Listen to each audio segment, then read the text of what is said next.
is a weird video. I feel like I'm all over the place. Enjoy.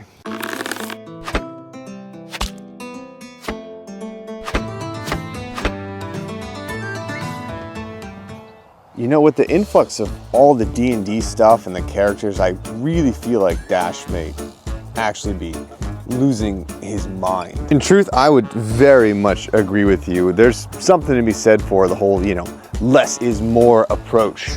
Greetings, lads. What are we talking about? Oh, what in fresh sweet heck is this? I am English McMash of Clan McMash. Look, I can respect your name and your clan name, but I'm just getting whiplash from all these characters, and I mean, that's definitely a skirt. What? Henry Cavill can't be the only one to take all the fun and pretend to be both a Witcher and the Highlander. True. No, yeah, you're right. That is true, but I mean, he is an actor, and he could probably do an actual accent, and he gets paid like a lot of money to do it. That's true. Did you just watch a bunch of Simpsons and James Bond movies to practice that accent? Bond, James Bond. That's most of it. You look ridiculous, like the cover of a woman's fantasy novel about lust in the Highlands. Somehow again, just by gazing at you, I have become less of a man. Well, that's a shame. I thought we were kilt brothers. But no, this is no kilt. This is manly armor, made out of the many mighty beasts I have felled as a way to honor them as I go into battle. That's how the intros always go. Yeah, no, this is basically how the intros go. But I'll tell you what, I for one feel really good about this development. Ugh, wonderful that they're bonding now. We're gonna have to keep him. Sgian, I'm not Scottish. Well, nobody's perfect. Welcome back, ladies and gentlemen, boys and girls, nerd and nerdettes. Today we are gonna be talking about the Scottish Claymore and the Dirk as we slice through the past. That joke was terrible. We are going to be diving into the historical uses of this weapon, testing this weapon, what it represents in both media and history, but hold on to your kilts. I did not think it's possible, but somehow I have grown to despise you even more. So we are going to dive into the historic uses and the media uses of this sword, how it was used, what it represents. In addition to that, how they trained with it, the different types of battles, and the people who may have used it. And we are also going to talk about the Dirk, which was the accompanying weapon of the large claymore. First off, what exactly is a claymore? Well, it comes from the Gaelic Claymore. So again, as always, forgive me for mispronouncing everything in this video. So this bad boy emerged in like the 15th century, evolving from earlier European two-handers, but tailored for the rugged Scottish terrain. It's a two-handed monster, often over 55 inches long, with a broad double-edged blade for slashing and thrusting, a distinctive downward sloping crossguard ending in quarterfoils, and a weight of about 5 to 6 pounds. So not as heavy as you would think or as it's portrayed, but still it's got a lot of range and some heft to it as well. So one of the many problems with the Claymore is it often gets confused, or they're both called Claymore, with the 17th, 18th century basket hilt broadsword, which is very common. You see that in still the dress and the garb they wear traditionally today. So that gets confused with that a lot of times because that is also called Claymore. But this one here is considered the great sword, and that predates the use of the other Claymore by quite a bit. So 17th, 18th century, and this one was 14th, 15th, 16th century. The other misconception is that they are unwieldy or overly heavy, when in reality they are a finesse weapon. You can move very quickly with them. You can change the movements you have. You can thrust quickly, go into a strike. So they're not overly heavy, and in movies they tend to show it as like a much slower, when in reality it is a very quick sword with a very quick cut. The other one that's really common is, if you've seen Braveheart, that predates this. That was 13th century. And so he wouldn't have had a sword like this, and that one was much bulkier and heavier as well. But I'm not really a stickler when it comes to movies and things like that, because I think what they were trying to convey was it's such an iconic sword. They're really trying to convey the impact or the idea that people have of when they think of Scottish independence, and this really goes hand in hand with that. So I understand what they were trying to do, Not historically accurate, but I don't make a big fuss over, you know, things like that. So how was this beast used in battle? Well, it was a shock weapon for shock troops, of course. A quick rush, infantry charge, infantry rush, used by the Highlanders or later the Galloglass as well. It did really, really well in breaking enemy lines and in open terrain as well, even against armored foes, but its size did make it tricky if you got into tight spaces. So if you got too bunched up in the line, or if you got too bunched up in engagement, it could be a problem. And then of course, as the 17th century and firearms rose, it shifted to much more of a ceremonial role than it did a practical one. The Claymore also saw action in lots of clan feuds and a lot of border skirmishes from around 1400 to 1700 with the English. One big notable or standout battle rather was the Battle of Killiecrankie in 1689, and that's when the Jacobite Highlanders charged and routed the government forces, even though unfortunately their leader Dundee fell. And then earlier as well at the Battle of Tippenmuir, I think it is, sorry, in 1644 when the Royalists crushed the Covenanter troops, and then again in 1597 at Karen, I'm gonna put it at the bottom here. And in that battle, the Scottish mercenaries were said to wield what they called slaughter swords, which were most likely a claymore. And it played a big role even in the Jacobite risings before the devastating feat at Culloden in 1746. Damn English. So naturally it is now time for a testing phase, and thank you to all of you who suffered through bad pronunciation of every word. What we're gonna do, since it's Halloween, of course, is we have some pumpkins here, but I'm gonna slowly armor the pumpkins up with different types of armor. I have boiled leather here, which is about 5 millimeters thick, I think. I have riveted mail, butted mail, and a padded gambeson. So we're gonna start with just a standard pumpkin, just as like a barometer to see how it does. Then we'll start to increase the armor, and then I'll probably go with some thrusts in there as well, just because it's visually spectacular and fun.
So naturally that didn't put up much of a fight, of course. Pumpkins are pumpkins, of course, but I feel like the skin's probably as thick as human skin, so that's probably not too terrible. Next, I'm gonna add a padded gambeson on top of it, and I'm gonna see if I can actually slice through that. So I'm gonna try and have to pull it in a little bit more. I won't be able to just push through it. I'm gonna have to try to come down and slice into it and see how it does there.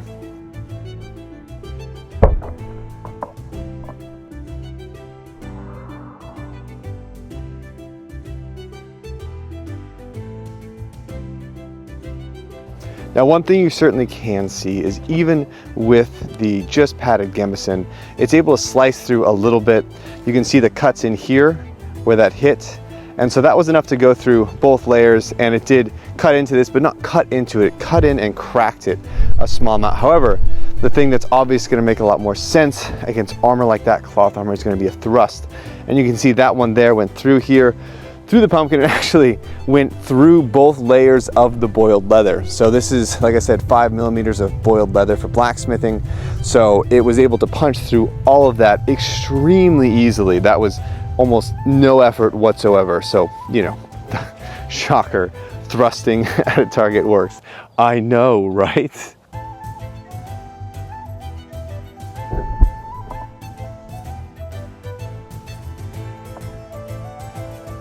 Next thing we are going to test is going to be butted mail. Now, if you are not familiar with chainmail, there's butted mail and riveted mail, flat rings and round rings. This is round ring butted mail. So basically it's going to be the closest to LARP cosplay type stuff ever. These will even break apart if you pull them like that. So it looks good and it's light, but it is not very good at protecting someone. So I'm going to see how something like this does against a solid thrust, and then we're going to move up to riveted flat mail, which is vastly superior in quality.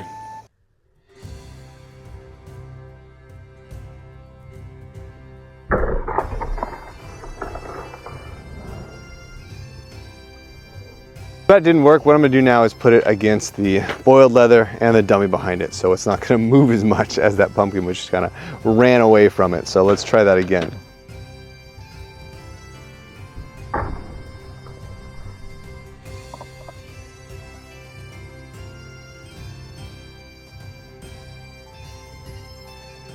So that made it through a few of the rings, not as much as I thought. Unfortunately, this dummy is like really hard to pierce anything through because it's very dense. As you can see, it has this outer layer in here which stops anything. It'll stop an arrow from going through it, and it has a lot of interior parts which are going to be fabrics bundled together tightly. So swords do not go through this. Even arrows, like I said, will stop on this. Even the 100-pound bow that I had, if I hit this, it was not enough to go through the 100-pound compound. So it stops things very well, so it does disrupt the movement, so I may need to modify the last one against like a hay bale or something like that.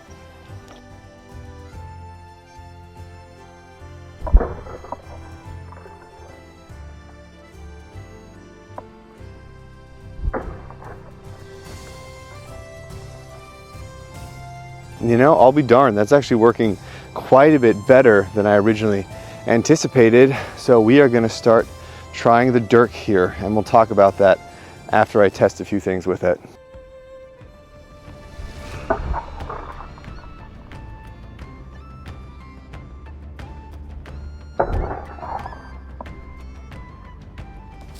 So the Dirk, you can see, is vastly superior because it's a hard edge and there's no flexibility or movement in it. And this one's a very sharp one.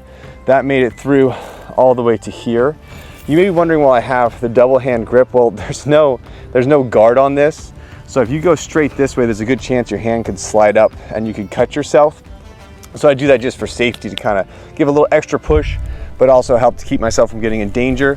But that's going to be good right there. So that's defeating the butted mail is what we have there. What I'm going to do is we're going to try this against riveted flat mail. You can really see the difference in the construction between the two. So this is riveted flat 8mm. This is butted round. So you can see there's a lot of spacing in between there, and these do break apart very easily if you just pull them apart.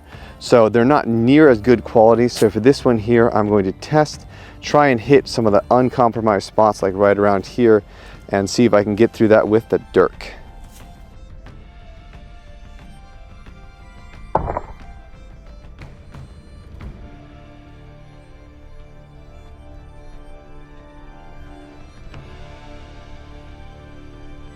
So with the best one, I was able to get through just a bit.